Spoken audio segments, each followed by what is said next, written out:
వాతావరణ తీవ్రత, పెరుగుతున్న విపత్తులు అనే సబ్జెక్ట్ మీద మనం మాట్లాడుకోబోతున్నాం. ఈ సబ్జెక్ట్ ఎందుకు తీసుకోవాల్సి వస్తుందంటే మీరందరూ గమనిస్తూనే ఉంటారు. ఈ నెలలోనే ఇప్పుడే ఈ ఎంత ఎంత ఎన్ని రకాల ప్రమాదాలు జరుగుతున్నాయి. రైట్ నౌ ఇప్పుడు యూరోప్లో, ఆఫ్రికాలో, ఆసియాలో ఒక పక్క వరదలు, ఒక పక్క తగలబడే అడవులు, అలాంటి పరిస్థితి ఉన్నది. ఎక్కడ కూడా మామూలుగా సమతుల్యమైన వాతావరణం లేకుండా పోతుంది. ప్రతి సంపన్న దేశాల్లో కూడా వాళ్ళకి దిక్కులేని పరిస్థితుల్లో ఉన్నారు. అంత అంత ఫ్లడ్స్ వస్తున్నాయి, ఆ ప్రమాదంలో ఉన్నారు. ఇది ఎందుకు జరుగుతుంది? ఇది ఎందుకు జరుగుతుందంటే జరుగుతుందని మనకు తెలుసు. ఎన్నో ఏళ్లుగా శాస్త్రవేత్తలు హెచ్చరిస్తూనే ఉన్నారు. కానీ రాజకీయము, సంపద, సంపన్న వర్గాలు వాళ్ళ వ్యాపారం కోసం వాళ్ళు ఇలాంటి చర్యలు తీసుకోకుండా అడ్డుపడుతూ వస్తున్నారు. ఇది మా మానవ వికాస వేదిక కనుక బేసిక్గా హేతువాదానికి సంబంధించిన సంస్థ కనుక గుర్తుంచుకోవాల్సిన ఇంకొకటి ఏంటంటే మధ్యయుగాల్లో మతంతో సైన్స్ పైన దాడి చేసింది. ఇప్పుడు సైన్స్ పైన ఇప్పుడు కూడా సైన్స్ పైన దాడి జరుగుతోంది. ఆ జరిగే దాడి సైన్స్తో ప్రయోజనం పొందినటువంటి కార్పొరేట్ సంస్థలు, పొలిటికల్ సైన్స్ ఇప్పుడు న్యాచురల్ సైన్స్ పైన దాడి చేస్తుంది. ప్రపంచం అంతా జరుగుతుంది. ఎందుకంటే సైన్స్ చేస్తున్న హెచ్చరికల్ని పూర్తిగా నిర్ణయాల్లో పెడచెవిన పెట్టేసేసి గత శతాబ్దం నాటి అభివృద్ధి నమూనాలే. అభివృద్ధి అంటే వాళ్ళ ఉద్దేశంలో సంపద పెంచే నమూనాలు. అభివృద్ధి అంటే వ్యక్తికి లేడు అక్కడ. అందులో అభివృద్ధిలో జీడిపి పెరిగితే అభివృద్ధి కింద చూస్తున్నారు. కానీ ఆ పెరిగిన జీడిపి వల్ల సామాన్యుడి జీవితంలో ఏ మార్పు వచ్చిందని ఎవరూ చూడట్లేదు. ఈ సందర్భంగా మనం గుర్తు చేసుకోవాల్సింది ఏంటంటే మనకి 78 ఏళ్ళు అయింది స్వతంత్రం వచ్చి. ఇప్పుడు మనం ఎవరైనా వెరిఫై చేసుకోవచ్చు. మీడియన్ ఆదాయం, భారతీయుల ఆదాయం ఏంటంటే మీడియన్ అంటే ఈ ఈ ఆదాయానికి కింద సగం మంది జనులు ఉంటారు, భారతీయులు ఉంటారు, పైన సగం మంది భారతీయులు ఉంటారు. ఆ మీడియన్ ఆదాయము 2200 చిల్లర నెలకి 2200 చిల్లర రూపాయలతో 70 కోట్ల మంది భారతీయులు ఎలా బతుకుతున్నారో మీరే ఆలోచించండి. అది మనం సాధించినటువంటి అభివృద్ధి ఇన్ని 78 సంవత్సరాలు. ఓటేస్తున్నది వాళ్ళు. ఓటు వేయని వాడికేమో ప్రభుత్వాలు, చట్టాలు అన్నీ వాళ్ళకే జరుగుతున్నాయి. ఓటేసేవాడి కోసం, అవసరమైన వాడి కోసం పాలన జరగట్లేదు. వాళ్ళ అవసరాలు తీర్చట్లేదు. వాళ్ళ బ్రతుకులు బాగుపడేటువంటి విధానాలే రావటం లేదు. సో ఇలాంటి పరిస్థితుల్లో మనం అసలు మామూలుగా కొన్ని మంచి మాటలు చెప్పుకుని తర్వాత సబ్జెక్టులోకి వెళ్దాం. ఐన్స్టైన్ అనే ఆయన అంత మహా గొప్ప శాస్త్రవేత్త. ప్రపంచానికి అంతటికీ ఆయన పేరు చెప్తే చాలు, ఆయన పరిచయం చేయాల్సిన అవసరం లేదు. ఆయన ఏం చెప్పాడంటే ప్రపంచం ఇవాళ ప్రమాదకరమైన చోట అయిందంటే దుర్మార్గుల వల్ల కాదు, ఏమి చూస్తూ కూర్చుంటారు ఏమి చేయకుండా వాళ్ళ వల్ల. ఇవాళ మన ప్రమాదం అదే. ప్రభుత్వాలు ఏం చేస్తున్నా, ఎలాంటి చట్టాలు చేస్తున్నా, ఎలాంటి దుర్మార్గాలు చేస్తున్నా ప్రజాస్వామ్యంలో భాగం అవడానికి సిద్ధం కాని వాళ్ళు అత్యధికంగా ఉన్నారు ఇవాళ. ఎవడికి కష్టం వస్తే వాడి గొంతెత్తి అరుచుకోవాలి, వాడి పోరాటం వాడే చేసుకోవాలి. కానీ ఇవాళ సమాజానికి ఏది మంచి ఏది చెడు అని బ్రాడ్గా ఒక విషయం గురించి ఉద్యమాలు చేసేటువంటి పరిస్థితి లేదు. అన్ని రంగాల్లోనూ ఇదే పరిస్థితి అయిపోయింది. ఆయన మార్టిన్ లూథర్ కింగ్ అంటే నల్ల జాతీయుల కోసం, హక్కుల కోసం పోరాడినటువంటి అమెరికన్ ప్రీస్ట్. ఆయన చెప్పాడు ఏంటంటే మౌనం ద్రోహం అన్నాడు, సైలెన్స్ ఈజ్ బిట్రేయల్ అన్నాడు. ఇది ఎందుకు అనాల్సి వచ్చిందంటే వియత్నాంలో యుద్ధం జరుగుతున్నప్పుడు అమెరికన్స్ అందరూ మామూలుగా మన దేశం యుద్ధం చేస్తుందంటే ఆ యుద్ధం వ్యతిరేకంగా మాట్లాడటం దేశద్రోహం కింద పరిగణిస్తారు. కానీ పరిణితి చెందిన ప్రజాస్వామ్యంలో యుద్ధాన్ని వ్యతిరేకించడం అనేది చాలా సామాన్యమైన విషయం. అక్కడ కొంతమంది జైలుకి వెళ్తే వెళ్ళుండొచ్చు, కానీ పెద్ద పెద్ద ఊరేగింపులు. ఇరాక్లో యుద్ధం జరిగే ముందు లండన్లో 1 మిలియన్ మంది ప్రజలు ఊరేగింపు చేశారు లండన్లో. అందువల్ల ఆయన వియత్నాం యుద్ధాన్ని వ్యతిరేకిస్తూ మాట్లాడాల్సిన సందర్భం వచ్చినప్పుడు చెప్పాడు అనమాట, మన జీవితాలను స్పృశించే విషయాల పట్ల మౌనం వహించిన క్షణం నుండి మన జీవితానికి ముగింపు ప్రారంభం అవుతుంది అని. ఇదే ఇప్పుడు ఈ ఈ వాతావరణ తీవ్రతకు కానీ, క్లైమేట్ ప్రాబ్లం కానీ, విపరీతమైన భూతాపానికి కానీ, వీటన్నిటికీ సమాధానం రాకపోవటానికి కారణం ఏంటంటే ప్రభుత్వాల మీద ప్రజల వైపు నుంచి ఒత్తిడి లేదు. మాకిది కావాలి, ఈ ప్రమాదం నుంచి మాకు ఈ విధానాలు కావాలి, వీటిలో నుంచి బయటపడటానికి మీరేం చేస్తున్నారని అడిగేవాళ్ళు లేడు. 2015లో 192 దేశాలు సంతకం పెట్టినాయి అంతర్జాతీయ ఒప్పందం మీద.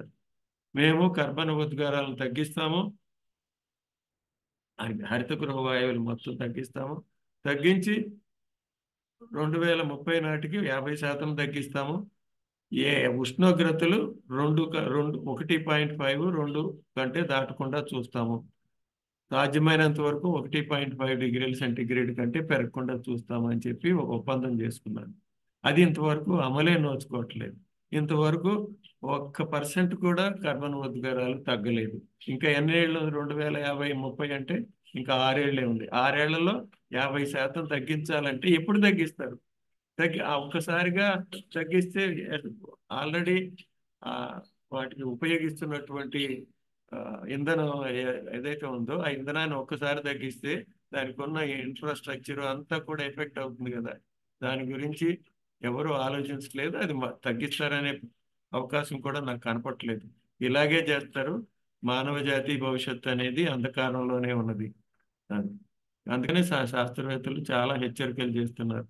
ఇప్పటికైనా కొంత సమయం ఉంది, ఇప్పటికైనా కదులుదాం అని చెప్తున్నారు. సో నోబెల్ బహుమతి గ్రహీతలందరూ 2011 సెప్టెంబర్లో ఒక సమావేశమయ్యి అప్పుడు ఒక స్టేట్మెంట్ రిలీజ్ చేశారు. అప్పుడు ఏం చెప్పారంటే మనం ప్రస్తుతం అనుసరిస్తున్న మార్గంలో కొనసాగలేము, కాలయాపన సమయం ముగిసింది, తిరస్కరణవాద సౌఖ్యాన్ని భరించలేము. ఎందుకంటే ఇవాళ ప్రతిదానికి తిరస్కరణే, అదేం లేదు ఇదేం లేదు, ఇదంతా వట్టిది అదంతా వట్టిది. క్లైమేట్ చేంజ్ జరుగుతుందంటే ట్రంప్ ఏమంటాడు, అదంతా అబద్ధము, ఇదంతా చైనీస్ హోక్స్ అంటాడు. మన ఈ మధ్య కోవిడ్ వచ్చినప్పుడు కూడా కోవిడ్ లేదు ఏం లేదు గుడ్ లేదు, ఫినాయిల్ వెళ్తే అయిపోద్ది అన్నట్టుగా మాట్లాడారు. అట్లా శాస్త్రీయ ఆధారాలతో సన్నద్ధులమై హేతుబద్ధంగా వ్యవహరించాలి అని చెప్పి నోబెల్ లారెట్స్ మనకి సలహా ఇచ్చి ఇప్పటికి ఆల్రెడీ 13 ఏళ్ళు అయింది. ఏం జరుగుతుంది? ఏమి జరగలేదు. ఆ తర్వాత కూడా ఎవరి మాట వింటుంది ఈ సమాజం, ఎవరి మాటకు విలువిస్తుంది అనేది కూడా క్వశ్చన్ మార్క్ అయిపోయింది. శతాబ్దాలుగా మానవ నాగరికతను సాధ్యం చేస్తూ వచ్చిన దరిద్ర వ్యవస్థ ప్రమాదంలో ఉందని పరిశోధనలు స్పష్టం చేస్తున్నాయని స్టేట్ ఆఫ్ ద ప్లానెట్ రిపోర్ట్లో మార్చి 2012లో చెప్పారు. మొన్ననే ఆగస్టు 9వ తారీఖున 10వ తారీఖున ఒక ప్రముఖ శాస్త్రవేత్త, ఎర్త్ సిస్టమ్ సైంటిస్ట్ అంటారు ఆయన్ని, భూమి సంబంధించినటువంటి సైంటిస్ట్ అనమాట. వాళ్ళందరూ స్టడీ చేసిన దాన్ని ఆయన ఒక లెక్చర్లో ప్రజెంట్ చేస్తూ చెప్పాడు. భూమి మీద ఉన్నటువంటి వ్యవస్థలన్నీ పెను ప్రమాదంలో ఉన్నాయి. పర్యావరణ వ్యవస్థలు, ఎకలాజికల్ వ్యవస్థలు అన్ని ప్రమాదంలో ఉన్నాయి, ఎప్పుడైనా కుప్పకూలే స్థితిలో ఉన్నాయి. తర్వాత మనం చేయగలిగేది ఏం లేదు, ఇప్పటికైనా మేల్కోవాలని హెచ్చరించాడు. కానీ మన దగ్గర అది ఏదో ప్రమాదం ఉన్నదనే ఆలోచనే ఎవరికీ కనపట్లేదు. సైంటిఫిక్ కమ్యూనిటీలో కూడా నేను గమనించలేదు. మన దేశంలో ఉండాలి, వేరే దేశాల్లో వాళ్ళు చాలా ఆందోళన చేస్తున్నారు. నేను చూపిస్తాను మీకు, ఫోటోలు కూడా చూపిస్తాను. తర్వాత మనం క్లైమేట్ నరకపు రాజమార్గంపై పాదం యాక్సిలేటర్ పై పెట్టి వెళుతున్నాం. అంటే ఇంకా ఇంకా యాక్సిలరేట్ చేసుకుంటూ అదే దారిలో, ప్రమాదపు దారిలో వెళ్తున్నాం. ఇంకా అదే చమురు, అదే బొగ్గు, అదే అదే శిలాజ ఇంధనాలు, వాటిని ప్రోత్సహించడమే, దానికోసం అడవులు నాశనం చేయటం, గిరిజనుల బతుకులు నాశనం చేయటం. ఛత్తీస్గఢ్లో 40 బొగ్గు గనులకి అనుమతులు ఇచ్చారు. అందులో చాలా గనులన్నీ కూడా మంచి మంచి అడవుల్లో ఉన్నాయి. మంచి మంచి అడవులు, చాలా ప్రిస్టీన్ ఫారెస్ట్ అవన్నీ. వాటిని నాశనం చేస్తారు, తీసి పారేస్తారు. ఎందుకు? బొగ్గు కోసం. ఆ బొగ్గు అనేది దాంతో ఎంతకాలం నడిపిస్తావు ప్రమాదం ఉన్నప్పుడు? ఈయన ఒకప్పుడు బ్రిటిష్ ప్రభుత్వానికి సైన్స్ సలహాదారుగా ఉండేవాడు, చీఫ్ అడ్వైజర్గా ఉండేవాడు. ఆయన కూడా లాస్ట్ ఇయర్ చెప్పాడు అనమాట, మనకి 3-4 ఏళ్ల కంటే సమయం లేదురా నాయన, మేల్కోండి అని చెప్పాడు. వినేది ఎవరు? అందుకనే ఆ యూరప్ దేశాల్లో ఎక్స్టింక్షన్ రెబిలియన్, వినాశన తిరుగుబాటు అని దాదాపు 10-15 దేశాల్లో జరుగుతోంది.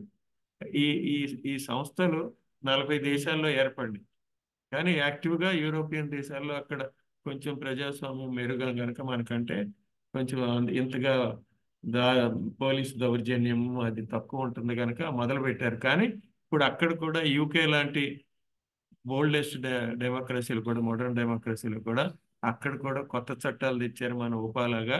ఇవాళ ఏం జరుగుతుందంటే చాలా మంది సైంటిస్టులు వాళ్ళు కూడా వెళ్ళి ప్రొటెస్ట్ చేస్తూ ఉంటే civil disobedience actions, non violent civil disobedience actions కూడా మామూలు క్రిమినల్స్ కంటే ఎక్కువ జైలు సెంటెన్స్ చేస్తున్నారు వాళ్ళకి. అది జరుగుతుంది ఇప్పుడు యూకేలో కూడా. క్లైమేట్ గురించి అందరినీ కాపాడటం కోసం హెచ్చరికలు చేస్తుంటే కూడా వాళ్ళని జైల్లో పారేస్తున్నారు. అంతకుముందు జైల్లో వేస్తే జడ్జిలు కూడా వాళ్ళు చాలా సమయం వదిలేసినటువంటి సందర్భాలు ఉన్నాయి. అది చాలా అవసరము వాళ్ళు చేస్తున్నారు. కానీ ఇప్పుడు మారిపోయింది, ఎందుకంటే చట్టమే మార్చేసేసి వీళ్ళని విపరీతంగా పనిష్మెంట్ చేస్తున్నారు. అంత దుర్మార్గం జరుగుతుంది. మన దగ్గర అయితే ఎవరు మాట్లాడరు, మాట్లాడే వాళ్ళే తక్కువ. సో పర్యావరణ విచ్ఛిత్తి జరుగుతుంది, బ్రేక్ డౌన్ అంటున్నారు.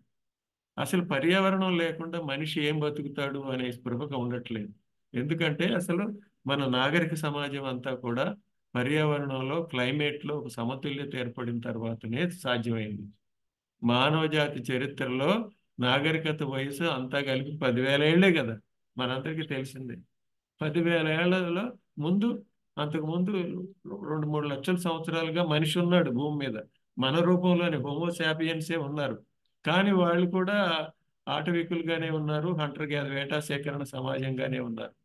కానీ ఎప్పుడైతే జీవులన్నీ ఒక క్లైమేట్ను ఒక క్రమంలోకి తెచ్చుకోగలిగినాయో, క్లైమేట్ అనేది ఎవరు బయట నుంచి ఎవరు కంట్రోల్ చేయట్లేదు. Climate is controlled by life it self.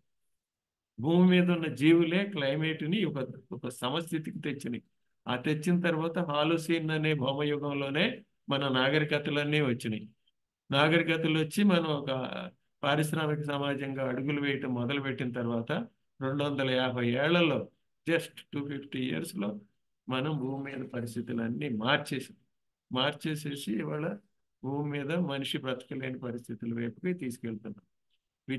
పర్యావరణ విచ్ఛిత్తి జరిగిపోయింది. ఆ పర్యావరణం లేకపోతే ఆర్థిక వ్యవస్థే లేదు. అది ఎవరు అంత తెలిసిన విషయాన్ని కూడా వాళ్ళకి అనుకూలం కాదు కనుక they are not ready to accept it. పర్యావరణంలో మీ ఆర్థిక వ్యవస్థకు కావాల్సిన ముడి సరుకులు ఎక్కడి నుంచి వస్తాయి? ఖనిజాలు ఎక్కడి నుంచి వస్తాయి? ఇంధనం ఎక్కడి నుంచి వస్తుంది? అన్ని భూమి ఇచ్చేదే కదా. ఆ భూమి కూడా భౌతికంగా చాలా పరిమితమైన గోళమే కదా, అపరిమితమైంది, ఎల్లలు లేని భూగోళం కాదు కదా. ఆ భూమి మీద ఉన్న వనరులు కూడా ఆ పైన క్రస్ట్లో, ఆ పొరలో కిలోమీటర్ లోపల ఉన్న వాటిని మాత్రమే, కిలోమీటర్ 2-3 కిలోమీటర్ల వరకు ఉన్నదాన్ని మాత్రమే చమురునైతే 3-4 కిలోమీటర్ల వరకు పైకి లాగగలుగుతుంది. ఖనిజాలను అయితే లార్జ్ టన్నేజ్లు తీసే ఖనిజాలను అయితే అంత లోతు నుంచి తీయగలిగినటువంటి సామర్థ్యం మనకి లేదు. తీసినా అది గిట్టదు. నాణ్యత కూడా ఒక ఇంపార్టెంట్. ఇవన్నీ తీస్తున్నప్పుడు ఎంతకాలం రాగలవు ఇవి? విపరీతంగా వాడేస్తున్నాం. మన ఇవాళ ఎన్ని వనరులు వాడుతున్నాం అంటే, వనరులన్నీ మొన్న కొంతమంది ఒక లేడీస్ ఒక ఆమె అబ్జెక్ట్ చేశారు. వనరులు అంటే అదేదో ఒక ఉంటుంది సార్, అదేదో ప్రకృతి సంపద అనండి, అంటే అప్పుడల్లా కొంత ఎక్కుతుందేమో అని చెప్పింది. ఆ ఖనిజ సంపదను తీసేటప్పుడు, అవి తీయాలంటే ఎంతకాలం వాడగలుగుతారు దాన్ని? వాడగలటం ఎందుకు ఎందుకు చెప్పాల్సి వస్తుందంటే, ఇది ఐక్యరాజ్య సమితి వాళ్ళు వీటి మీద అధ్యయనం చేయించారు. అసలు మనకు ఉన్నటువంటి ముడి పదార్థాలు ఏమున్నాయి, ఖనిజాలు ఏమున్నాయి, అవి ఎంతకాలం వాడుకోగలుగుతాం? నాన్ రెన్యూబుల్, పునరుత్పత్తి లేని వనరులు ఎంత ఉన్నాయి, వాటిని ఎంతకాలం వాడుకోగలుగుతామని అంచనాలు వేయించారు. దానికోసం జర్మనీలో అధ్యయనాలు చేశారు, ఫిన్లాండ్లో అధ్యయనాలు చేశారు. చేసి వాళ్ళు నివేదికలు ఇచ్చారు. దాని ప్రకారం మనం ఇప్పటికే భూమి అందివ్వగలిగిన దానికంటే, కొంత సుస్థిరంగా ఒక 200 ఏళ్ల పాటు అందించగలిగిన దానికంటే ఎక్కువగా చేసేస్తున్నాం. ఇవాళ మనము దాదాపు 10,000 కోట్ల టన్నులు ఏడాదికి వేలికి తీసి వాడుతున్నాం, తవ్వి తీసి వాడుతున్నాం. 10,000 కోట్ల టన్నులు. అది ఏటా పెరుగుతోంది. అది 2050 వచ్చే నాటికి 18,000 కోట్ల టన్నులకి పెరుగుతుంది అని చెప్పి లెక్కలు కట్టారు. సో అది అంత చేయగలిగినటువంటి సామర్థ్యం మనకి లేదు. చేస్తే భూమి ఇవ్వలేదు. అంత చేసి దాన్ని అదే పద్ధతిలో కొనసాగాలంటే ఆ కంటిన్యూస్ సప్లై అనేది చేయటం అనేది అసాధ్యమైన పరిస్థితి. సాధ్యం కాదు, ఇప్పటికే చెబుతున్నారు. ఇప్పుడు ఈవీ బ్యాటరీస్ అంటున్నారు, దానికి లిథియం కావాలి. ఫోన్లు వచ్చినాయి, దానికి కోబాల్ట్ కావాలి. ఎంతకాలం వస్తాయి అవి? ఎంత ఉన్నాయి, ఎంతకాలం వస్తాయి? కోబాల్ట్ కోసం ఆ, కాంగో దేశంలో చిన్న చిన్న బిడ్డల బతుకులు నాశనం చేస్తున్నారు. 8 ఏళ్ల పిల్లలు, 10 ఏళ్ల పిల్లలు వాళ్ళ చేత చిన్న చిన్న పిట్స్ తవ్వి అందులో నుంచి సన్న పిల్లలు దూరి అది తీసుకునేటట్టు చేసి వాళ్ళకి కొంత కొంత వేజెస్ ఇచ్చి వాళ్ళ చేత తీసుకున్నది షోకుల కోసం, విలాసాల కోసం ఫోన్లోకి వెళ్తారు. వాళ్ళ బ్రతుకులు ఏమవుతున్నాయి, వాళ్ళ ఆరోగ్యం ఏమవుతుంది, వాళ్ళు బేర్ హ్యాండ్స్తో చేసేటప్పుడు వాళ్ళు ఎంత పాయిజన్ అవుతున్నారు, అది ఎవడో పట్టించుకోవట్లేదు. అదే అదే గొప్ప అన్నమాట. ఆర్థిక వృద్ధి జరుగుతుంది, వాళ్ళకు కొంత ఉపాధి కల్పన కల్పించామని చెప్తుంది. సో మన ఆర్థికమైన అస్థిరత వస్తుంది, అనైచ్ఛిక వలసలు, ఎంత మైగ్రేషన్ జరుగుతుంది ఈ ఈ ఈ వాతావరణంలో మార్పుల వల్ల కూడా. ఎంతమంది పోతున్నారు ప్రాజెక్టుల వల్ల, వాటి వల్ల ఎంత ఎంత డిస్ప్లేస్మెంట్ జరుగుతుంది. యుద్ధం అనేది నిజమైన ప్రమాదం ఇప్పుడు మనకి కొంచెం ఉంది. ఇప్పుడు మొన్ననే ప్రొఫెసర్ గుస్టావ్ స్మిత్ అని, ఆయన కొలంబియా యూనివర్సిటీలో ప్రొఫెసరు. ఆయన అంతర్జాతీయంగా చాలా దేశాలకు సలహాదారుగా కూడా పనిచేశాడు. ప్రముఖంగా సోవియట్ యూనియన్ పతనం అయిపోయి ఆ, రష్యా ఏర్పడిన తర్వాత బోరిస్ ఎల్సిన్ అధికారంలోకి వచ్చిన తర్వాత ఆయనకి సలహాదారుగా పెట్టుకున్న తర్వాత అప్పుడు ఆయన చెప్తాడు, ఇది చాలా ప్రమాదం ఉన్నది, అమెరికా ఆధిపత్య ధోరణి నడిపిస్తున్నది, ప్రపంచానికి పెద్దన్నగా ఉండటం కోసం యుద్ధాలను కంటిన్యూస్ గా సృష్టిస్తూనే ఉన్నది. ఇన్ని అణు అణు వెపన్స్ ఉన్నాయి. ఈ అణు అణు ప్రమాదం అనేది చాలా పొంచి ఉన్నది. ఒక్కసారి అణు యుద్ధం ప్రారంభమైందంటే ఇక భూమి మీద మిగిలేది ఏమి ఉండదు అని చెప్పి హెచ్చరికలు చేస్తున్నారు. సో ఇప్పుడు ఏదైతే క్లైమేట్ తో కనుక కొంత కష్టాలు వస్తే, వాళ్ళ ఆర్థిక వ్యవస్థ దెబ్బతింటా పోతే వాళ్ళు దాన్ని యుద్ధంగా మారుస్తారనే ప్రమాదం చాలా పొంచి ఉంది. ఎందుకంటే ఒకసారి యుద్ధం వచ్చిన తర్వాత దేశభక్తి పేరుతో మనసులన్నీ మూసుకుపోతాయి, తలుపులు మూసుకుపోయి ఏం చేస్తున్నారో తెలియకుండా మూకుమ్మడే ఆత్మహత్య దశగా వెళ్ళిపోతాం అంతే. ఇది పరిస్థితి.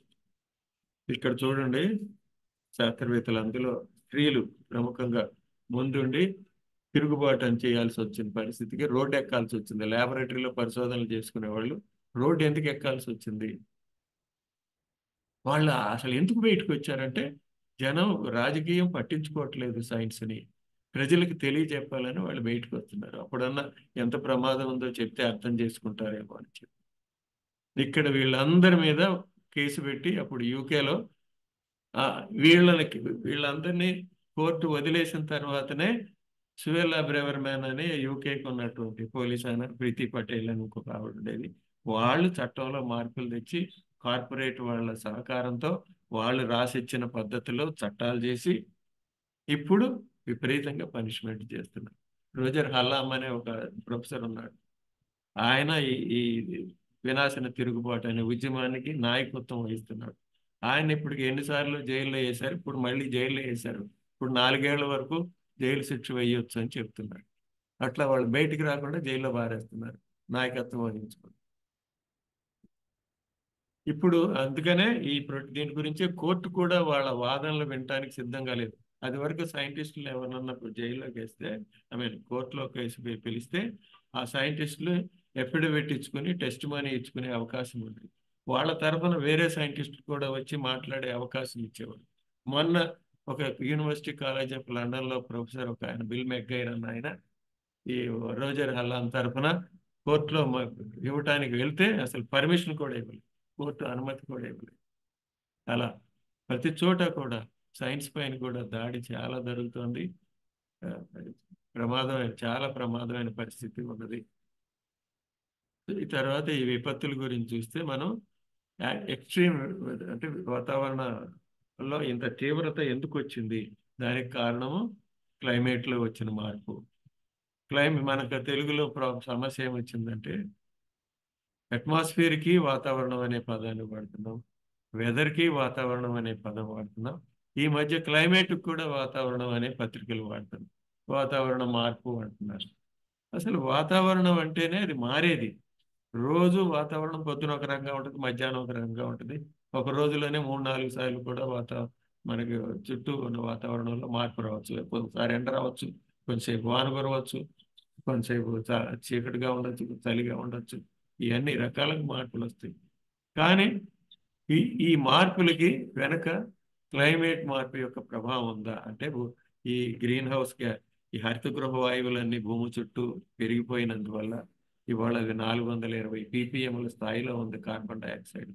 దానికి తోడు మీథేన్ కూడా బాగా పెరిగింది. ఈ మధ్యకాలంలో మీథేన్ కూడా బాగా పెరిగిపోయింది. ఇవి రెండూ కలిపి భూమి మీద ఉష్ణోగ్రతలు పెంచుతున్నాయి. ఒకటి కార్బన్ డైఆక్సైడ్ వల్ల 70% పెరుగుతుంది, మీథేన్ వల్ల 30% పెరుగుతుంది. ఇంత పెరిగినప్పుడు దాని ప్రభావం మన వాతావరణం మీద ఎలా ఉంటుందని ఈ జరిగే ఉత్పాతాలన్నీ కూడా కేవలం సహజమైన కారణాల వల్లే జరుగుతున్నాయా, తుఫాన్లు కానీ ఏవైనా కానీ దీని వెనక పెరుగుతున్న ఉష్ణోగ్రతల ఒక వేలిముద్రలు కానీ పాదముద్రలు కానీ ఉన్నాయా అని చెప్పి స్టడీ చేశారు. ఇది ఒక సంస్థ వాళ్ళు స్టడీ చేసి సైంటిస్ట్ సంస్థ ఈ మ్యాప్ మీద అమెరికాలో ఎన్ని ఎన్ని ఉత్పాతాలు జరిగినాయి, దక్షిణ అమెరికాలో, యూరోప్లో, ఆఫ్రికాలో, ఇండియాలో, చైనాలో, మిగిలిన ఆసియా దేశాల్లో, ఆస్ట్రేలియాలో ఈ ఉత్పాతాలన్నిటినీ స్టడీ చేసి వాళ్ళు కొన్ని వీటిలో దాదాపుగా అన్నిట్లో ఎర్రడ్డుగా ఉన్న వాటి అన్నిట్లోనూ క్లైమేట్ యొక్క మార్పు యొక్క పాదముద్రలు ఉన్నాయి అని చెప్పి వాళ్ళు డిసైడ్ చేశారు. దాని ఇక్కడ అంకెలు కూడా ఇచ్చారు. 71% 504 విపత్తుల్ని చూసి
తప్పు చేసినా కూడా వాన కొరకపోతే ఈ ప్రమాదం జరిగేది కాదు కదా. అంత పెద్ద వానలు కొరకపోతే ఆ ప్రమాదం జరిగేది కాదు కదా. అసలు ఆ ప్రమాదం ఎందుకు వస్తుంది, దాన్ని ఎలా ఆపాలని ఎవరు పట్టించుకోవట్లేదు. ఆ వరద వచ్చినప్పుడు కొంత తర్వాత ఇప్పుడు బుడమేరుని పెంచేస్తారు విజయవాడలో, దాని ఆక్రమణలో తొలగిస్తారు. తొలగించినంత మాత్రం మళ్ళీ ప్రమాదం జరగదని గ్యారంటీ ఏమి లేదు కదా. మళ్ళీ వరద వస్తుంది. ఈసారి ఇంకా ఎక్కువగా రావచ్చు, ఇంకా పెద్ద వాన రావచ్చు. ఎందుకంటే ప్రతి డిగ్రీ ఉష్ణోగ్రత పెరిగినప్పుడల్లా కూడా 7% అధికంగా గాలిలోకి నీటి ఆవిరి వస్తుంది. మరి హైడ్రలాజికల్ సైకిల్స్ లో ఆ 7% నీరు అధికంగా ఉన్నదంతా కూడా మళ్ళీ వర్షం రూపంలో భూమి మీదకి రావాలి కదా. లేకపోతే గాలిలో నీటి ఆవిరి అక్యుములేట్ కాదు కదా. ఉష్ణోగ్రతలను బట్టి అది ఆటోమేటిక్ గా నియంత్రించబడుతుంది కదా. అది కండెన్స్ అయిపోయి కిందకు వచ్చేస్తుంది కదా. సో అందువల్ల అది మళ్ళీ మళ్ళీ ఇంకోసారి ఇంకెంతకంటే పెద్ద వానలు కురవచ్చు. గంటలోనే ఎంతో వాన కురవచ్చు. అటువంటప్పుడు నియంత్రించడం కష్టమైపోతుంది. ఎందుకంటే న్యూయార్క్ లాంటి నగరంలోనూ, లండన్ లాంటి నగరంలోనే వాళ్ళు ఏమి చేయలేక తల్లబట్టుకుంటున్నారు. అలాంటిది మన దగ్గర సాధ్యమవుతుందా? మన దగ్గర మనకున్న వనరులకి, వాటికి, మనకున్న ఇన్ఫ్రాస్ట్రక్చర్కి, ఈ ఇంత ఇంత పెద్ద పెద్ద హైదరాబాద్ ఏముంది ఇవాళ? పెద్ద గొప్ప విశ్వనగరం అని చెప్తున్నారు. 2 సెంటీమీటర్లు వాన కురిస్తే నూతన నగరంలోనే రోడ్డు మీద కార్లు ఆగిపోతాయి. ట్రాఫిక్ అంతా మొత్తం జామ్ అయిపోతుంది. ఇది ఏం గొప్పగా మనం చేసుకున్నాం? ఎందుకు పనికిమాలిన గొప్పలు చెప్పుకుంటాం మనం? సో ఇప్పుడు మన భారతదేశానికే వస్తే Delhi witnessed 15 extreme weather events. ఈ సంవత్సరంలో జనవరి మార్చి మధ్య 15 ఎక్స్ట్రీమ్ వెదర్ ఈవెంట్స్ జరిగినాయి అని చెప్తున్నారు. ఒక చోట ఎండలు మండిపోయినాయి, వడగాడులు కొట్టినాయి. మళ్ళీ అదే చోట, అదే ఢిల్లీలో వరదలు కూడా వచ్చింది. తర్వాత 22, 23లో అయితే 12 జరిగినాయి. పెరుగుతోంది, సంఖ్య పెరిగిపోతుంది. More and more extreme weather events జరుగుతాయి, ఇంకా కంటిన్యూస్ గా పెరుగుతాయి కానీ తగ్గవు. 2023లో 318 ఈవెంట్స్, సంవత్సరం లోపల 318 ఈవెంట్స్ జరిగినాయి. ఆ లెక్క 3287 మంది చనిపోయారు. 22 లక్షల హెక్టార్లో పంటలన్నీ దెబ్బతిన్నాయి. మెయిన్గా ఇప్పుడు చెప్పేది ఏంటంటే క్లైమేట్ చేంజ్ వల్ల పంటలు పండవు. ఆ అతి ఉష్ణోగ్రతలు ఉన్నప్పుడు పంటలు పండవు. పంటల యొక్క దిగుబడి చాలా తగ్గిపోతుంది. బయట పని చేసే, శ్రమ చేసేటువంటి పరిస్థితులు కూడా ఉండవు, ఆరోగ్య సమస్యలు వస్తాయి. మరి అట్లాంటి పరిస్థితుల్లో ఇంతమంది 140 కోట్ల మందికి తిండి ఎట్లా పెట్టాలి? ఎట్లా పెట్టేది తిండి? ఈ మధ్య కొత్త ప్రమాదం తెచ్చిపెట్టింది ప్రభుత్వం.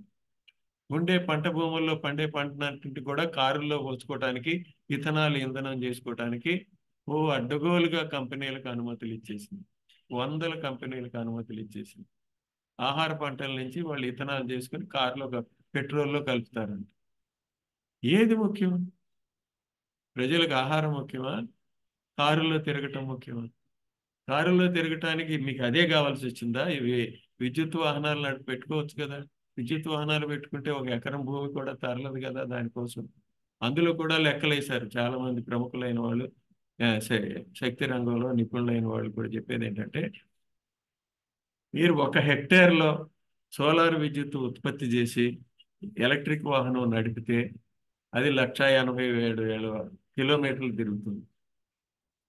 అదే అది అది నడపాల కాదు, కరెక్ట్ ఎంత దూరం వెళ్తుందో 1,87,000 ఎకరాలు కాదు, అది నేను తప్పు చెప్పాను.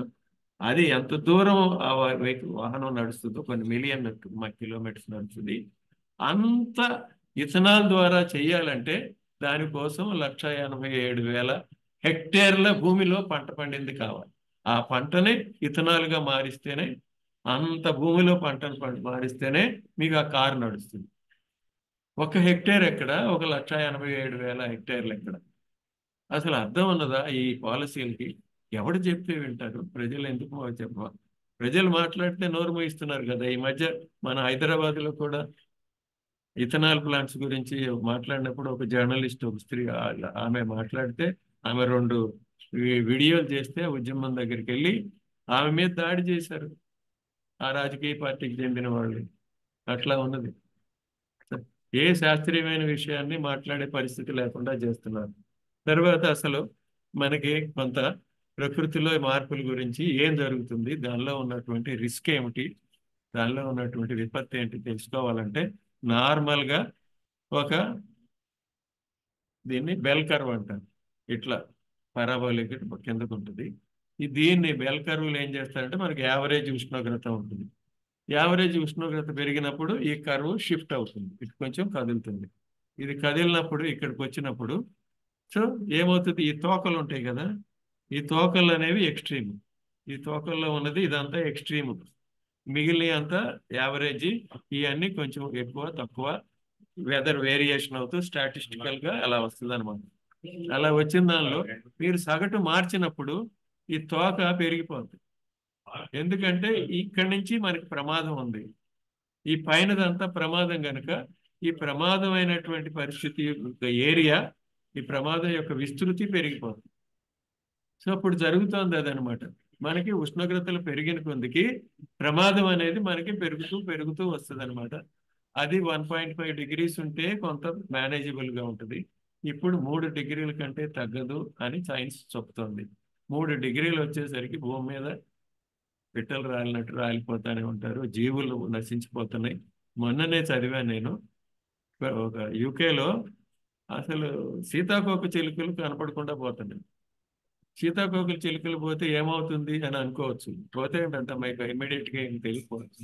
సీతాకోక చిలుకలు పోతున్నాయి అంటే జీవ వైవిధ్యం నశించిపోతుందని, అది దాంతోనే మొగలదని. ఎందుకంటే ప్రతి జీవికి ప్రతి జీవితో సంబంధం ఉన్నది. అది ఇకాలజీలో ప్రథమ సూత్రం ఏంటంటే ప్రతి జీవికి ప్రతి జీవితో సంబంధం ఉన్నది. Everything is connected to everything else. అటువంటిప్పుడు ఇవాళ అది పోయింది, తర్వాత ఇంకొకటి పోతుంది. ప్రతిరోజు 200 జీవులు అంతరించిపోతున్నాయి శాశ్వతంగా. ఈ అంతరించిపోవటం అనేది అలా పెరిగిపోతే, జీవులన్నీ నశించిపోతే ప్రకృతి సేవలు అందించేది ఎవరు? ప్రకృతి సేవలు అందించేది ఎవరు? ఇక్కడ ఆ మాట వచ్చింది కనుక మీకు ఇప్పుడు కూడా ఒక వివరణ ఇస్తాను. ప్రకృతి సేవలు అనేవి మనకి ప్రకృతి ఎలాంటి ఖర్చు లేకుండా మనకి ఉచితంగా అందించే సేవలు. ఆ సేవల వల్లనే మనం ఒక నాగరిక ప్రపంచాన్ని నిర్మించుకోగలిగాం. ఏం చేస్తుంది? అడవులు అయి ఉంటే వరద ఉధృతిని తగ్గించుతూ వచ్చినాయి అవన్నీ కూడా రకరకాల రూపాలు. వాతావరణాన్ని నియంత్రిస్తూ వచ్చింది, ఆక్సిజన్ నిరంతరంగా అందిస్తూ వచ్చింది, నీటిని శుద్ధి చేస్తూ వచ్చింది. ఇలాంటి సేవలు ఎన్నో, గాలిని శుద్ధి చేస్తూ వచ్చింది. ఇవన్నీ మనం రివర్స్ చేసేస్తున్నాం. ఇవి కొన్ని సంవత్సరాల క్రితము శాస్త్రవేత్తలు కొంతమంది కూర్చుని, రకరకాల రంగాలకు చెందిన వాళ్ళు కూర్చుని మనకి ప్రకృతి అందించే 22 విలువ కట్టలేనటువంటి సేవలు ఏవైతే ఉన్నాయో వాటికి విలువ కడదాము, వాటికిను మానవ ఆర్థిక వ్యవస్థలకి మధ్య ఉన్న తేడా ఏంటో గమనిద్దామని కడితే వాళ్ళకి ఏం తేలిందంటే, మానవ ఆర్థిక వ్యవస్థలన్నిటి జీడిపిని కడితే ఎంత వస్తుందో దానికంటే ప్రకృతి మనకు అందించే సేవల విలువ రెట్టింపు ఉన్నది. ఆ రెట్టింపు కూడా ఆ సేవలకి ప్రత్యామ్నాయం లేదు. అవి ఫ్యాక్టరీలో నుంచి పొందగలిగే సేవలు కాదు, మార్కెట్ నుంచి పొందగలిగే సేవలు కాదు అవి. వాటికి లేదు, ప్రత్యామ్నాయమే లేదు. కానీ ఏదో వాటికి ఒక ధర అనేది కొంత పెట్టుకుని చేస్తే కూడా అవి రెట్టింపు ఉన్నది. సో అందువల్ల ప్రకృతిని విధ్వంసం చేసుకుని నీ ఆర్థిక వ్యవస్థని ఎలా కాపాడుకుంటావు? మాట మెదిలితే మేధావులందరూ, గొప్ప గొప్ప మేధావులందరూ ఆర్థిక వృద్ధి కావాలి, 8% పెరగాలి, 10% పెరగాలి అని ఓదర కొడతా ఉంటారు. ఇంతవరకు పెరిగినందువల్ల మరి 50% ఆఫ్ ద పీపుల్ మరి 2200 కూడా ఆదాయం లేకుండా బతుకుతున్నారు కదా. దాని గురించే ఇంకొక ఆయన, ఒక ఆర్థికవేత్త అధ్యయనం చేసి కనీస వేతనం $1.5 అందరికీ ముట్టాలంటే 100 సంవత్సరాల ఆర్థిక వృద్ధి జరగాలి, అప్పుడు కానీ వాళ్ళకి $1.5 కనీస ఆదాయం అందరికీ రాదు అని చెప్పారు. 100 ఏళ్లలో మీరు ఆర్థిక వృద్ధి చేసుకుంటూ పోతే భూమి మీద ఏం మిగలదు, ఏ వనరులు మిగలవు. కానీ వాళ్ళ బతుకులు మాత్రం అట్లాగే ఉంటాయి. ప్రధానమైన సమస్య ఉన్నది కొంతమందికే చేరుతుంది, మిగిలిన వాళ్ళని వాళ్ళ మనుషులుగా లేదు, వాళ్ళకు వాటా లేదు. ప్రకృతి సంపదలో వాళ్ళకు వాటా లేకుండా చేశాము. We made rules in such a way that only advantaged sections can benefit out of it.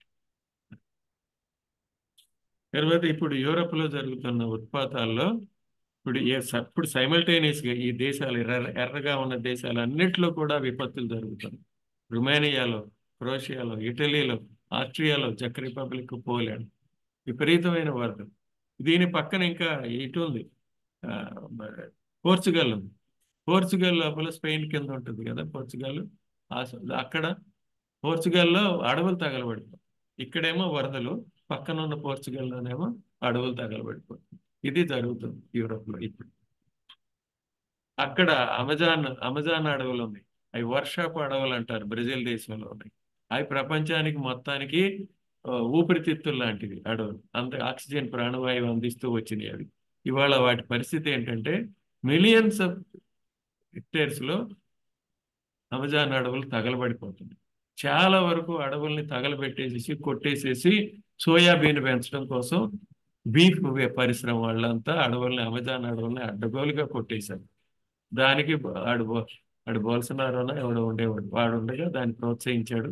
ఇప్పుడు లోలా వచ్చిన తర్వాత దాన్ని కొంత అరికట్టాడు. కానీ ఇప్పటికే అక్కడ అడవులు, బ్రెజిల్లో ఉన్నటువంటి రెయిన్ ఫారెస్ట్ ఇప్పుడు అవి ప్రాణవాయువును వదలటం బదులు కార్బన్ డైఆక్సైడ్ను వదులుతుంది. అది పరిస్థితి ఇవాళ. అంటే ప్రపంచంలో మనం ఏది మిగుల్చుకోవట్లేదు. మానవాళి ఉమ్మడిగా ఒక ఆత్మహత్య వైపు అడుగులు వేస్తుంది.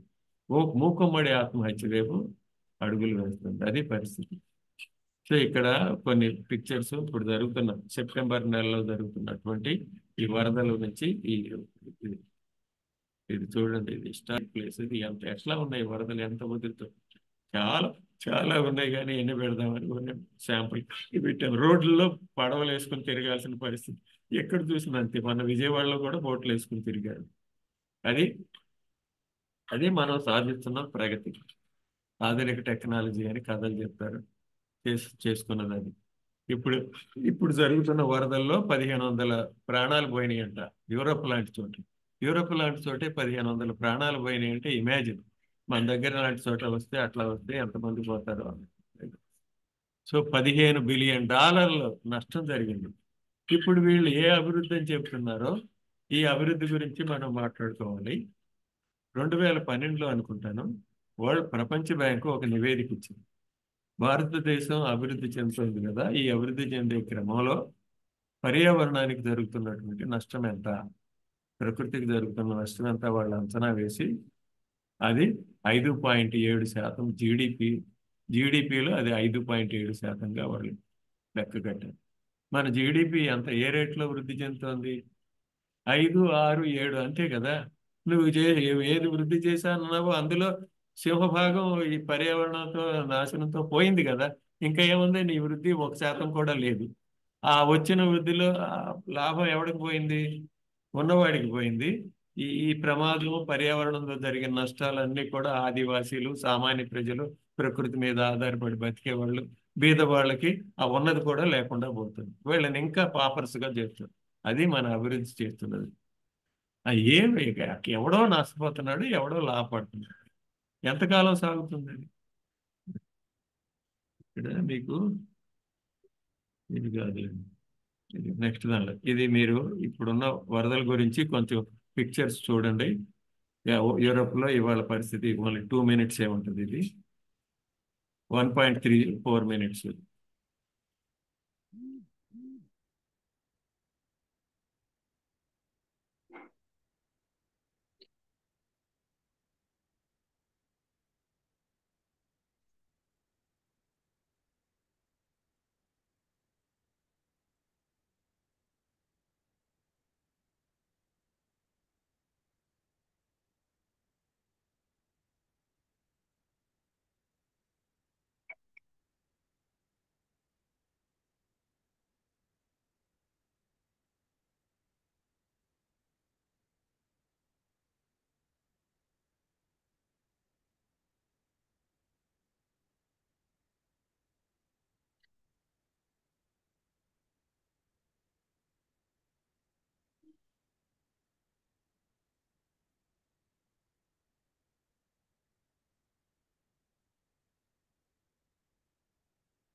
మీరు చూశారు కదా ఎంత ప్రమాదం జరుగుతుందో ప్రపంచంలో. సంపన్న దేశాలకు కూడా ఏమి దిక్కులేని పరిస్థితి ఉన్నది. ఇలాంటి పరిస్థితులు అసలు ఎందుకు జరుగుతుంది? ఈ ఈ ఈ ఎక్స్ట్రీమ్ వెదర్ ఈవెంట్స్ అనేవి ఎందుకు జరుగుతున్నాయంటే, మనం ఒకటి ప్రాథమికంగా గుర్తించాల్సింది ఏంటంటే, ప్రకృతికి ఎల్లలు లేవు. దేశాలు ఇవన్నీ కూడా రాజకీయంగా ఏర్పడినవి. వాటికి అర్థం లేదు. గాలికి ఎల్లలు లేవు, నీటికి కూడా ఎల్లలు లేవు. ఎందుకంటే మనకు కురిసే వాన ఏ మహాసముద్రంలో ఆ, ఆవిరై వచ్చిందో మనకి ఎవరికి తెలియదు. వాటికి కనుక ఒక ట్రాకింగ్ కనుక పెడితే కొన్ని అణువులు పసిఫిక్ నుంచి వచ్చి ఉంటాయి, కొన్ని అట్లాంటిక్ నుంచి వచ్చి ఉండొచ్చు, కొన్ని హిందూ మహాసముద్రం నుంచి వచ్చి ఉండొచ్చు, రకరకాలుగా వస్తాయి. సో ఇట్లాంటి చోట మనకి అసలు ఇది ఎందుకు ఏర్పడుతున్నాయి? అసలు ఈ మాన్సూన్లు ఇవన్నీ కూడా ఏర్పడటానికి ఏంటంటే, భూమి తిరుగుతూ ఉంటుంది, తన చుట్టూ తను తిరుగుతూ ఉంటుంది. భూమధ్య రేఖ దగ్గర వేడిగా ఉంటుంది, అత్యంత వేడిగా ఉంటుంది. ధ్రువాల దగ్గర చల్లగా ఉంటుంది. వీటి రెండింటి మధ్య ఉన్నటువంటి తేడా ఎందుకు వచ్చిందంటే, సూర్యుడి యొక్క శక్తి పడేది ఎక్కడ ఉంటుందో అది భూమధ్య రేఖ చుట్టూ ఉన్నటువంటి వైశాల్యం కూడా ఎక్కువ. అది గోళం గనక పోతుంది కనుక ఈ ఇది ఎక్కువగా ఉంటుంది, అక్కడ తక్కువ ఉంటుంది. ఇక ఎక్కువగా వేడి పడుతుంది, ఇది డైరెక్ట్ గా పడుతుంది కనుక భూమధ్య రేఖ దగ్గర ఎక్కువ వేడిగా ఉంటుంది. ధ్రువాల దగ్గర కొంచెం చాలా చల్లగా ఉంటుంది. చల్లగా ఉన్నందువల్ల వేడి వైపు ప్రాంతం నుంచి చలి వైపుకి గాలి వెళ్తాయి. చల్లగాలి ఏమో ఇటు వైపుకి వస్తుంది. ఈ రెండింటి మధ్య ప్రసారం జరుగుతున్న దానిలోనే గాలి కదలికలకు ఇంకొకటి కూడా ఉన్నది. భూమి తన చుట్టూ తాను తిరగటం వల్ల, ఆ తిరిగేటప్పుడు దాని కొరియోలిస్ ఎఫెక్ట్ వల్ల కూడా గాలిలో కొంత కదలిక వస్తుంది. దానికి ఏమంటారంటే, బేసిక్ గా మనకి భూమధ్య రేఖ దగ్గర మనం నిలబడితే మనం 1670 కిలోమీటర్ల గంటకు వేగంతో కదులుతుంటాం అన్నమాట. మనం గుర్తించం, ఎందుకంటే సాపేక్షం కాదు కదా. మనం భూమితో పాటు తిరుగుతున్నాం గనక మనం తిరుగుతున్నాం అనే స్పృహ ఉండదు. అదే మనం పోల్ దగ్గర నిలబడిన వాడిని మనకు చూడగలిగితే అసలు కదలిక ఉండదు, జీరో. సో మనమేమో ఏమైనా ఒక గంటలో 1670 కిలోమీటర్లు వెళ్ళిపోతాం, వాడు అక్కడే ఉన్నట్టు ఉంటుంది. సో ఇది భూమి మీద ఉన్నటువంటి పరిస్థితి. ఇంత ఇంత తేడా ఉంటుంది అనమాట వేగంలో.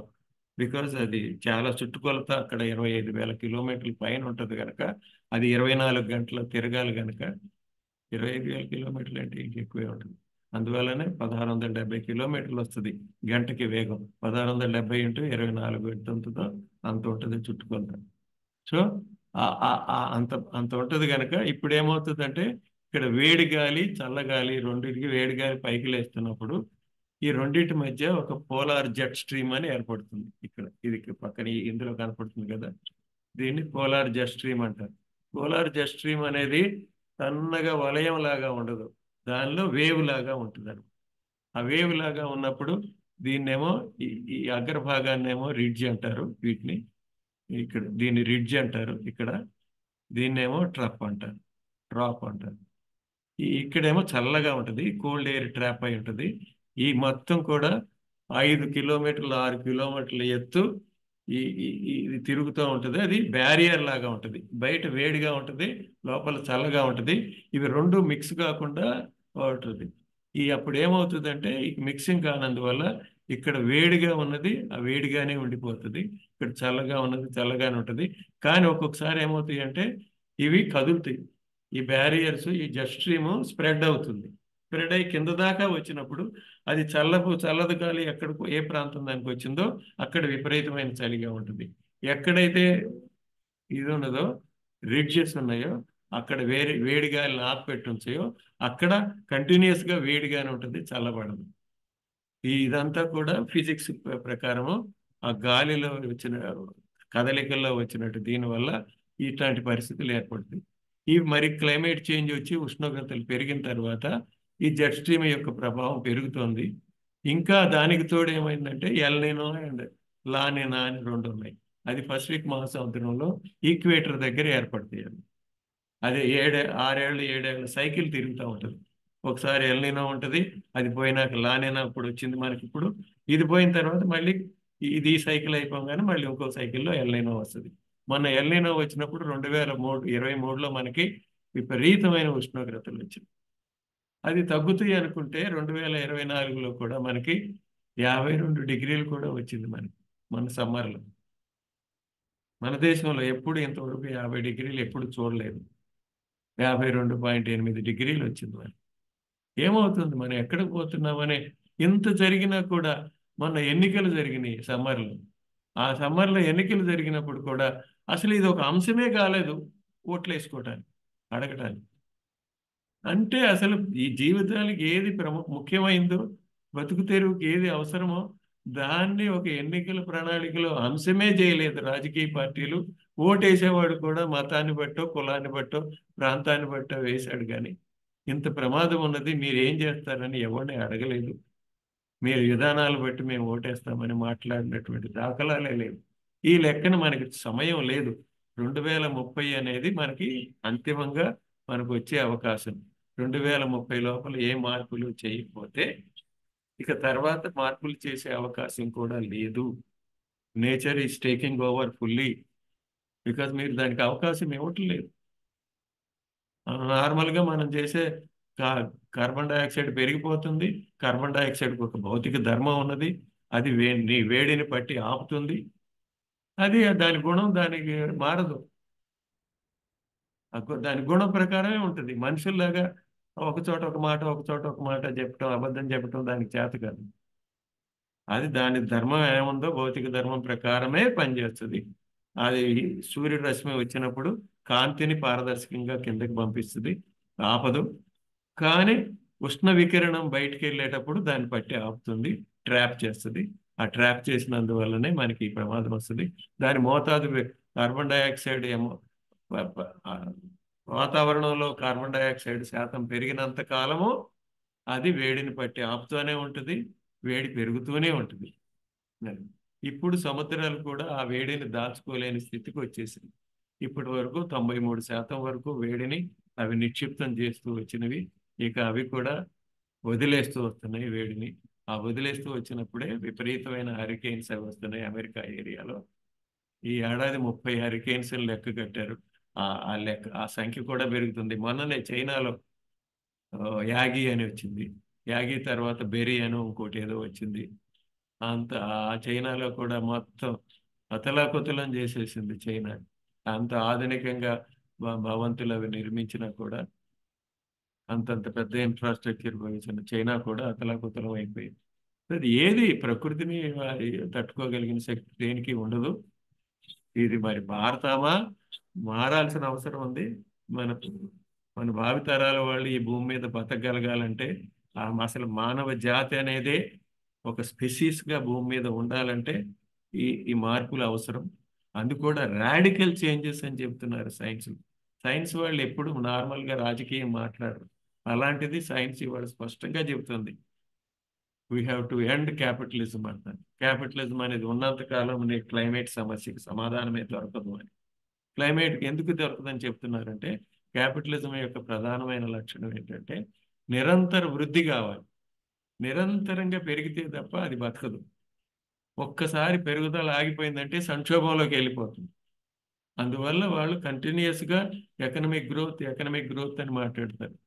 But by nature economic growth infinite గ్రోత్కి అవకాశం లేదు ఈ భూగ్రహం మీద. అది లేనప్పుడు మరి ఆ వ్యవస్థని రాజకీయాన్ని క్యాపిటలిజం శాసిస్తున్నంత కాలము ఈ ప్రమాదం నుంచి మనకి నిష్కృతి లేదు. అంతే, యాజ్ సింపుల్ యాజ్ దాట్. నార్మల్గా మాట్లాడిన శాస్త్రవేత్తలు కూడా we have to end capitalism అని చెప్పాల్సిన పరిస్థితి వచ్చింది. ఇక్కడ ఇక ఈ ట్రాప్ ఎలా అవుతుందంటే ఇది ఇలా తిరుగుతూ ఉంటుంది, కంటిన్యూస్గా తిరుగుతూ ఉంటుంది. 200-300 కిలోమీటర్ల వేగంతో గంటకి తిరుగుతూ ఉంటుంది. ఈ వలయాలు అట్లా మొత్తం ఆ పోల్ చుట్టూ తిరుగుతూ ఉంటుంది. ఆ తిరిగేటప్పుడు ఇది 5-6 కిలోమీటర్ల ఎత్తు గోడలాగా తిరుగుతూ ఉంటుంది అన్నమాట. ఇది ట్రోపోస్ఫియర్కి స్ట్రాటోస్ఫియర్కి దీనిలో ఉంటుంది, మధ్యలో ఉంటుంది. ఇక్కడ ఇక్కడ ఏం చేస్తున్నారంటే ఇది మామూలుగా వేడిగా ఉండే ప్రాంతం. ఈ వేడి చల్లదనంతో కలిసే అవకాశం లేకుండా ఇది అడ్డుగోడగా ఉంది కనుక ఈ వేడి ఇలాగే పీపుల్ సఫర్ అవుతారు. తొందరగా సీజన్ మారదు అనమాట. ఇది ఇది ఇది కిందకు వచ్చినప్పుడు నార్మల్గా వేడిగా ఉండే ప్రాంతం మీద కోల్డ్ వేవ్ వచ్చేస్తుంది. కోల్డ్ వేవ్ వచ్చేసి వాళ్ళందరూ చలి ప్రాంతం కింద వెళ్ళిపోతారు. సో ఇదంతా ఫిజిక్స్. ఎంటైర్ ప్లానెట్, మన జీవితం అంతా కూడా సింపుల్ ఫిజిక్స్ మీద ఆధారపడి ఉన్నది. ఫిజిక్స్ని గుర్తించకుండా మీరు విధానాలు తయారు చేస్తే నువ్వు ఎంత గొప్ప రాజకీయవేత్తమైనా అయి ఉండొచ్చు. రాజకీయవేత్తలు సైన్స్ని శాసించలేరు. బ్యూరోక్రాట్స్ సైన్స్ని శాసించలేరు. దాని ప్రాథమిక లక్షణాలు ఏమున్నాయో, దాని క్యారెక్టర్స్ ఏమున్నాయో, దానికి అనుగుణంగా, దాని సూత్రాలకు అనుగుణంగా మీరు చేస్తేనే చేస్తారు. అందుకే ఒక భౌతిక శాస్త్రవేత్త ఏమన్నాడంటే, ప్రకృతి నియమాలు అమలుపరచడానికి మానవ సమాజానికి లాగా కోర్టుల అవసరం లేదు, పోలీసు వ్యవస్థల అవసరం లేదన్నాడు. సైన్స్లో ఉన్నాడు అవన్నీ కూడా ఆటోమేటిక్గా అమలైపోతాయి. నువ్వు దాన్ని వైలేట్ చేయాలని చూస్తే నువ్వు చేయలేవు అంతే. వైలేట్ చేయాలని చేస్తే రెసిలియన్స్ ప్రకారం ఇంతకాలం ఏదో కెలుక్కుంటా వచ్చావు. ఇప్పుడు దాన్ని అనుభవిస్తున్నాం కదా మనం. తీవ్రమైన ఉత్పాతాలు వస్తున్నాయి కదా. అదంతా కూడా ఈ చేసిన తప్పుల వల్లే కదా. ప్లానెటరీ ఫిజిక్స్ని గౌరవించనందువల్లే కదా. ప్లానెట్కి 6-9 గ్రహ హద్దులు గుర్తించారు ఎర్త్ సిస్టమ్ సైంటిస్ట్. 9 హద్దులు. ఆ 9 హద్దుల్లో ఇప్పటికే 6 హద్దులు దాటేశాం. మనకి బాడీ ఉష్ణోగ్రత పెరిగిపోయినట్టు, నార్మల్ కంటే ఎక్కువైపోయి 100, 102, 103 డిగ్రీలు వచ్చినట్టు ఉష్ణోగ్రత. అలాగే బ్లడ్ ప్రెషర్ 200 వచ్చినట్టు. అట్లాంటి పరిస్థితులు భూమికి వచ్చినాయి అన్నమాట. ఇక భూమి ఎంతకాలం ఆరోగ్యంగా ఉండగలుగుతుంది? భూమి కూడా సజీవమైన గ్రహం అని మనం గుర్తించాలి కదా. సజీవమైన గ్రహం అది ఒక్కటే ఉంది మొత్తం విశ్వంలో అనేది కూడా మనకు తెలుసు కదా. ఈ భూమిని వదిలి ఎక్కడికి పోతాం? ఈ కార్పొరేట్ వాళ్ళందరూ మేము తీసుకెళ్తాం, స్పేస్ తీసుకెళ్తాం. ఎక్కడ తీసుకెళ్తావా నువ్వు? సౌరమండలంలో ఏదైనా గ్రహానికి మాత్రం జీవిత కాలం లోపలే వెళ్ళొచ్చు, అంతకంటే లేదు. సౌరమండలం దాటి బయటికి వెళ్తే నువ్వు ఎక్కడ తేల్తావో, నీ 100 ఏళ్ల టైంలో చేరడానికి ఇంకో గ్రహం లాంటిది లేదు. ఆ ఉన్న గ్రహంలో కూడా మనిషి బతకడానికి అనువైన పరిస్థితులు ఉన్నాయా? మనిషి బతకడానికి అనువైన పరిస్థితులు చాలా స్మాల్ రేంజ్. భూమి మీద జీవం పుట్టగానే మనిషి రాలేదు కదా. మిగిలిన జీవులన్నీ మనిషి బతకడానికి అనువైన పరిస్థితులను భూమి మీద కల్పించిన తర్వాత మనిషి పరిణామ క్రమంలో రావడానికి అవకాశం వచ్చింది. 21% ఆక్సిజన్ ఉంటేనే మనం బతుకుతాం. 21% ఆక్సిజన్ ఉన్నది ఏ గ్రహం మీద ఉంది? సౌరమండలం ఇంకో గ్రహం మీద అసలు ఆక్సిజనే లేదు. ఆక్సిజన్ ఎర్త్ ట్రేసెస్లో ఉన్న అది పనికిరాదు. మిలియన్స్ ఆఫ్ ఇయర్స్ జీవులు భూమి చుట్టూ జీవులకు అనువైన పరిస్థితులను కల్పించుకున్నాయి కనుక స్వయంగా చేసుకున్నది సృష్టి. ఈ సృష్టి అనే మాటను వేరుగా తీసుకుంటారు కానీ జీవులు చేసుకున్న సృష్టి ఇది. ఆ దృష్టితో చెప్తున్నాను నేను. అది దీని గురించి చెప్పట్లేదు. మతపరంగా నేను సృష్టి అని చెప్పట్లేదు. ఇవి ఇంకో వేరే మాట సరైనది ఏది లేదు కనుక అది వాడుతున్నాను అనమాట. జీవులన్నీ కలిపే భూమి మీద జీవులు బతకటానికి అనువైన పరిస్థితుల్ని కల్పించుకున్నాయి. ఆ కల్పించుకున్న పరిస్థితుల్ని మానవుడు అనే ఒక స్పెసీస్ వచ్చి తన అహంకారంతో తనకు టెక్నాలజీ అనే వెర్రవీగుతూ దాన్ని పూర్తిగా మార్చేశాడు. టెక్నాలజీది కూడా ఒక రకంగా చెప్పలేము. టెక్నాలజీకి ఎందుకు వచ్చింది? Technology Hess come to serve the business. ఆ బిజినెస్ మూలంగా, లాభాల మూలంగా, కార్పొరేట్ వ్యాపారం మూలంగా, ఆ మూలంగా మొత్తం భూమి మీద ఉన్నటువంటి పరిస్థితులన్నీ తొలగించాం. ఇక్కడే ఒక టెక్నాలజీ గురించి చెప్తుంటే, టెక్నాలజికల్ సొసైటీ అని ఒక ఫ్రెంచ్ తత్వవేత్త ఒక పుస్తకం రాశాడు. అందులో ఆయన చెప్తాడనమాట, టెక్నాలజీ అని అంటారు కదా. ఆయన తన మిత్రుడు ఒక ప్రముఖ సర్జన్ని అడుగుతాడు, ఏమై టెక్నాలజీ గురించి నీ అభిప్రాయం ఏంటి? మీ రంగంలో కూడా టెక్నాలజీ ఎట్లా ఉన్నది అని అడుగుతాడు. అడిగితే ఆయన చెప్తాడు, ఓహో ఎందుకు లేదు, మా రంగంలో కూడా, వైద్య రంగంలో కూడా టెక్నాలజీ చాలా చాలా ముందుకెళ్ళింది. ఇప్పుడు మేము ఊపిరితిత్తులు మార్చేయగలము, గుండెలు మార్చేయగలము, కాలేయం మార్చేయగలము, మూత్రపిండాలు మార్చేయగలము, ఏ అవయవాన్ని మార్చేసి పెట్టేసి బతికించగలము. కానీ అక్కడ పరిమితి ఉంది. దానికి ఏంటంటే ఆరోగ్యకరమైనటువంటి కావాలి, అవయవం కావాలి. ఆ అవయవం కూడా ఫ్రెష్గా ఉండాలి, తాజాగా ఉండాలి. అంటే దానికోసం ఎంతోమంది యాక్సిడెంట్లో చచ్చిపోతే తప్ప మా టెక్నాలజీ పనికిరాదు అని చెప్తాడు ఆయన. అంతే కదా. ఇవాళ టెక్నాలజీకి కొత్తగా అవయవాలను సృష్టించగలిగినంత స్థాయి ఇంకా మనిషికి రాలేదు కదా. నేచర్స్ కెమిస్ట్రీ, నేచర్స్ సైన్స్ ఇంకా తీసుకో, ఎందుకంటే నేచర్ తన సైన్స్ని తన చుట్టూ ఉన్నటువంటి వనరుల నుంచే అవి కావాల్సిన పరిస్థితులన్నీ ఏర్పరచుకుంటాయి. నీటిలో ఉండేది నీటిలో ఉన్న వాటి నుంచే తనకు కావాల్సింది చేసుకుంటుంది. నేల మీద ఉండేది నేలలోను, గాలిలోను, నీటిలో, నీటిలోనూ ఉన్న వాటి నుంచే వాటికి కావాల్సినవన్నీ చేసుకుని ఎదుగుతుంది, విస్తరిస్తుంది. చాలా ఉన్నదాంతోనే చేసుకోవటం అనేది మనిషికి లేదు కదా, అందుకనే తవ్వి తీయటం, అక్కడి నుంచి తెచ్చుకోవటం. మనకు యాపిల్ కావాలంటే కూడా న్యూజిలాండ్ నుంచో ఎక్కడి నుంచో తెచ్చుకుంటున్నాం. అలా ఉండదు కదా, ప్రకృతిలో వ్యవస్థలు అలా ఉండవు. సో అందువల్ల ఇది మనం చాలా విపత్తులను ఎదుర్కొంటున్నాం, చాలా ప్రమాదంలో ఉన్నాం. అందువల్ల నేను ఐ థింక్ ఇంతవరకు చెప్పి ముగిస్తాను ఇప్పటికి.